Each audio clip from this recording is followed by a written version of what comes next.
as you know, we're great believers in Lord Ram, and Lord Ram की कृपा है कि हमारे परिवार में सब ठीक है और सब खुशी और सब मंगल है. जय Shri Ram. Jai Shri Ram, and I pray for all of you, your whole family, to always be happy. एक ट्वीट हमारी नजर से गुजरी जिसमें कि शाहरुख खान को काफी बुरा भला कहा गया कि उन्होंने जय श्री राम क्यों कहा, और उनको शर्म दिलाई गई. उनको कहा गया कि मुस्लिम्स ऐसे नहीं होते, मुसलमानों को ऐसे नहीं कहना चाहिए, ये बहुत गलत है. और इसके लिए यकीनन शाहरुख खान जो हैं वो सबसे बड़े कसूरवार हैं कि उन्होंने जय श्री राम का. और ये बातें किसने कही? ये बातें कही हैं जी जैद हामिद साहब की ट्वीट है. ग़ज़वा हिंद अगर हमारी ज़िंदगी में हो जाती है तो आप ये जो भारतीय मुसलमान हैं उनको कहाँ खड़ा देखते हैं? भारतीय मुसलमान अनफॉर्चुनेटली उनका कोई फ्यूचर नहीं है. मैं बहुत तकलीफ से ये बात कर रहा हूँ. वो कुर्बान हो जाएंगे, उनको ज़िबा कर दिया जाएगा. लेकिन वो कुछ छोटे मोटे, उनकी भी तकरीबन 200 करोड़ 20 करोड़ के करीब लोग हैं. They have no future, they have no leadership, they have no weapons, they have no organisation. उनके पास ना क़यादत है, ना उनके पास तंजीम है, ना उनके पास हथियार है. और जिस तरह पूरे कम से कम 1 करोड़ की तादाद में इन्होंने आरएसएस के लोगों में हथियार और वेपन्स और तलवारें तकसीम की हैं. और जैद हामिद साहब की ट्वीट में ये सब कुछ कहा गया है और लिखा हुआ है, और आप देख सकते हैं सोशल मीडिया पर जाकर. और खैर उसके बाद जो है बहुत से लोगों ने जो है उसके बाद काफी मजाक भी बनाया और कहा कि जी ये कहाँ से शाहरुख खान को रोक रहे हैं, ये कहाँ से शाहरुख खान को सबक पढ़ा रहे हैं. अनफॉर्चुनेटली हिंदुस्तान, भारत के जो मुसलमान हैं उनकी सारी क़यादत बिकी हुई है. चाहे देवबंद की मदनी क़यादत हो, चाहे ओवैसी ब्रदर्स हो, ये सब बिके हुए हैं. ये सारे आरएसएस के लिए काम करते हैं. इन्होंने ज़िबा करवा दिया भारत के मुसलमानों को. They have no future unfortunately unless and until कि हम हिंदुत्व को साथ एक तसादुम करके पाकिस्तान अगर हिंदुत्व की आइडियोलॉजी को तोड़ ना दे, अगर हम नहीं तोड़ते हैं इसको, तो भारत के 20-25 करोड़ मुसलमान ज़िबा हो जाएंगे. अगले 4-5 साल के अंदर उनका जीना, you will not find a Hindu Muslim in India. उन बेचारों का इतना बुरा हशर करेंगे ये. अच्छा, भारत के अंदर एक बहुत बड़ी एक वेडिंग हुई है और प्री वेडिंग सेलिब्रेशंस आप कह लें, जिसको कहा जा रहा है डेवोस ऑफ इंडिया. एशिया का सबसे अमीर तरीन, एशिया का सबसे, not even in China, 1000 guest को बुलाया गया. मोस्ट जिसे वो कहते हैं ना, जो रिलायंस का जो जिसे कहते हैं ना गढ़ है, ये टाउन जो टाउन ऑफ गुजरात है, ये जमनागढ़ जो है, कि everyone is there and the world is calling is Davos of India. के क्रिकेटर्स वहाँ पे थे, पॉलिटिशियंस वहाँ पे थे, आई थिंक कतर के फॉरेन मिनिस्टर वहाँ पे थे. जय हिंद दोस्तों, आप सबको इंडिया में जान पर स्वागत है. दोस्तों, अनंत अंबानी के शादी के फंक्शन के बाद अब पाकिस्तान में भी इस बात को लेकर चर्चा हो रहा है. आप सबको पता होगा क्योंकि इतना महंगा शादी भारत में भी पहली बार हो रहा है और पाकिस्तान का इकोनॉमी कंडीशन जिस हालात में है वहाँ पर भी इस बात को लेकर चर्चा होना स्वाभाविक है. 2 कारण है, एक तो पैसा, दूसरा इतने सारा सेलिब्रिटी एक शादी में आना, क्योंकि ये बहुत रेयर बात होता है. सिर्फ भारत में ही नहीं, भारत में तो जो टॉप क्रिकेटर थे या फिर टॉप स्पोर्ट्समैन थे या फिर बॉलीवुड से लेकर बाकी मूवी इंडस्ट्री के सेलिब्रिटी थे, वो तो मौजूद थे ही थे. साथ में दुनिया भर के बड़े बड़े इंडस्ट्रियलिस्ट से लेकर बड़े बड़े सेलिब्रिटी भी वहाँ पर मौजूद थे. लेकिन पाकिस्तान में लाल टोपी को इस बात पर मिर्ची लगा है, शाहरुख खान मुस्लिम होकर भी क्यों अंबानी के फंक्शन में जय श्री राम बोला. और इस बात को लेकर आप सबको पता होगा, हालांकि वो वीडियो में तो कुछ बात नहीं किया है लेकिन ट्वीट किया है. हो सकता है कुछ दिन के बाद वो वीडियो भी पब्लिश कर ले. लेकिन इस बात को लेकर, अंबानी के शादी को लेकर या फिर भारत में ग़ज़वा हिंद और मुसलमानों को लेकर जो भी बकवास लाल टोपी करता है, आप इस पर ये वीडियो को देखिए. मैं मिलूंगा आप सबसे वीडियो के आखिर में, और आप सबसे रिक्वेस्ट है ये वीडियो को ज़्यादा से ज़्यादा लाइक शेयर करना बिल्कुल मत भूलिएगा.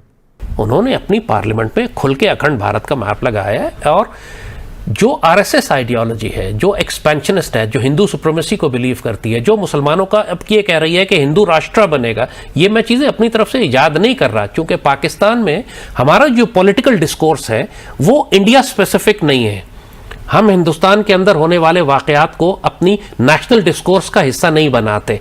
हमारी पॉलिटिक्स आपस में चलती है, या फौज के खिलाफ चलती है, या हम पॉलिटिकल टर्फ के लिए लड़ते हैं. इंडिया में पॉलिटिक्स हमेशा पाकिस्तान के खिलाफ होती है. वो इलेक्शन जीतते हैं पाकिस्तान के खिलाफ नैरेटिव पे या कश्मीर के खिलाफ नैरेटिव पे. और मुसलमानों के खिलाफ जेनोसाइड पे मोदी प्राइम मिनिस्टर सिर्फ इसलिए बना है कि उसने गुजरात में मुसलमानों को ज़िबा किया था. मैं जंग की तरफ नहीं ले जा रहा, जंग आपके ऊपर आ रही है, मैं आपको वार्न कर रहा हूं. Okay, there is a difference. मैं आपको यह कह रहा हूं कि आप अगर जंग की तैयारी नहीं करेंगे, आप अगर भारत को कश्मीर के अंदर नहीं फंसाएंगे, तो वो जंग लेकर मुजफ्फराबाद और रावलपिंडी में आ जाएगा। चलिए, जब जंग पंजाब में होगी, याद रखिएगा, जंग पंजाब में होगी और पंजाब के लोगों को लड़ना पड़ेगा पाकिस्तान को बचाने के लिए। ये जंग सिर्फ आर्मी नहीं लड़ेगी, ये मुमकिन नहीं है। अब अर्बन वॉर्स है, चाहे हिजरत हो, जैसे 47 में हुआ था। 47 में 1 करोड़ लोग घरों से निकले थे, आधे रास्ते में काटे गए, आधे पहुंचे।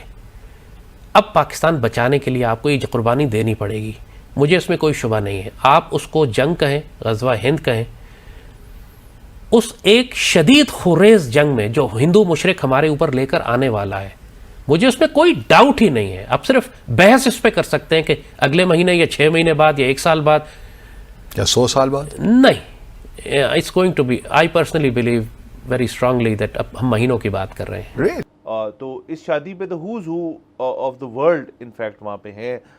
मार्क जकरबर्ग गए हुए हैं वहाँ पे, बिल गेट्स जो हैं वहाँ पे मौजूद हैं, एप्पल के जो इस वक्त टिम कुक जो हैं वो शायद जाना था, नहीं जा पाए, पर टेक इंडस्ट्री का भी रिप्रेजेंटेटिव वहाँ पे है।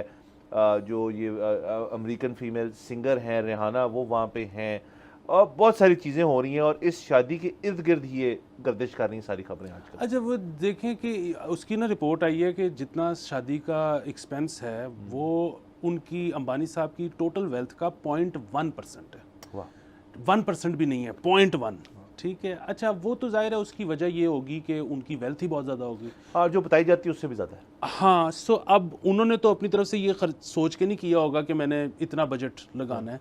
वो तो उन्होंने सब कुछ, जिसने रिहाना को ही बुला लिया, $9 मिलियन। हाँ, तो उसने ये तो नहीं सोचा कि बजट, वो तो उसने सब कुछ खर्च के भी पता ये लगा कि ये 0.1 बनता था। ठीक है, सो अदरवाइज आप इंडिया पाकिस्तान, हमारे जो रवैये हैं, हमारे जो मिजाज हैं वो एक जैसे हैं। सो वो बिग फैट इंडियन वेडिंग मुहावरा मशहूर हो चुका है पूरी दुनिया में, और हमारे यहाँ भी यही होता है कि जाहिर है अब वो आप मुकाबला नहीं कर सकते, वहाँ पे लोगों की वेल्थ ज़्यादा है, यहाँ पे लोगों की वेल्थ कम है, बट अदरवाइज़ हर कोई अपने जो औकात से बढ़ चढ़ के ही करता है शादी। यहाँ पे लोगों को शौक है शबशबा का। लोग कहते हैं कि कतर जो है उसको अभी रिसेंटली शाहरुख खान ने हेल्प की इंडियन नेवी सील्स को छुड़ाने में। किसी को क्या पता है कि हो सकता है मुकेश अंबानी ने ही कतर को कहा। ठीक है, गो कि इंडिया का अपना डिप्लोमेटिक कैपिटल भी बहुत ज़्यादा, ये नहीं कि कम नहीं है। ठीक है जी, सो क्वेश्चन ये है कि हो सकता है मुकेश अंबानी, जिसके बेटे की शादी पे कतर का फॉरेन मिनिस्टर और वज़ीर आज़म आ सकता है, क्या वो पर्सनल रिक्वेस्ट नहीं कर सकता? वो 100% पर्सनल रिक्वेस्ट कर सकता है। सो ये जो डेवोस है इंडिया का, इसको भी समझने की कोशिश करें कि that how India is getting, and एक भी पाकिस्तानी नहीं है। मुझे तो ये भी पता चला है कि एक PSL के एक खिलाड़ी थे जो पाकिस्तान में सुपर लीग खेल रहे हैं, तो Pollard I think, event for शादी, वो शादी पे चले गए PSL छोड़ के। देखिए, लाल टोपी जैसे लोगों को, हालांकि लाल टोपी तो अब शुरू से नहीं बोल रहा है, 2007-8 से या फिर 9-10 से लगातार 3-4 साल वो काफ़ी बोला, लेकिन 2012 के बाद जब उनका मिलिट्री शासन पाकिस्तान में ख़त्म हो गया और इलेक्शन हुआ, तब लाल टोपी को एक तरीके से आप कह सकते हो साइड लाइन कर दिया गया। नहीं तो इससे पहले 2011, 12 या 13 तक अगर आप देखोगे तो हर एक प्राइम टाइम शो में जो उनका पाकिस्तान का मेन शो था, वहाँ पर लाल टोपी को बुलाया जाता था और वो भारत और हिंदुओं के खिलाफ अनाम शनाम बकता था। लेकिन पिछले 7-8 साल से वो साइड लाइन था, अब 2-3 साल से वो फिर से लाइमलाइट में आया है। हालांकि फिर भी अभी भी लाल टोपी को उनके मेन स्ट्रीम में तो बुलाया नहीं जाता है, लेकिन सोशल मीडिया के कारण वो अपना बकवास करता है। लेकिन अब इस बात को शाहरुख खान को लेकर जो भी ट्वीट किया है, वो इससे ये दिखाता है कि ये जो पाकिस्तान के लोग हैं, इनके कितना गिरे हुए सोच है, और इसी गिरे हुए सोच के कारण आज आप देख सकते हो कितने बुरे हालात में हैं। लेकिन भी फिर भी ये लोग सुधरने के नाम नहीं ले रहे हैं, जो कि हमारे लिए काफ़ी अच्छा बात है, क्योंकि पाकिस्तान अब उस कंडीशन में चला गया है, वहाँ से उनको आप ठीक नहीं कर सकते हो। इससे अच्छा है कि वो खुद ही बर्बाद हो जाए, ताकि हमें कुछ ज़्यादा करना ना पड़े। दोस्तों, आज के टॉपिक में कुछ ज़्यादा डिस्कशन नहीं कर रहा हूँ, आगे आने वाले टॉपिक में स्पोर्ट्स और जो पॉलिटिक्स रिलेटेड और भी वीडियो आप सबके साथ लाऊंगा। आप जो भी इस टॉपिक पर कमेंट करना चाहते हो, या फिर अगर आप कोई स्पेसिफिक टॉपिक पर वीडियो देखना चाहते हो, नीचे कमेंट बॉक्स में कमेंट करके बताइए। दोस्तों, रुकता हूँ, बहुत जल्द और एक न्यू टॉपिक के साथ मिलूंगा। नमस्कार, जय हिंद।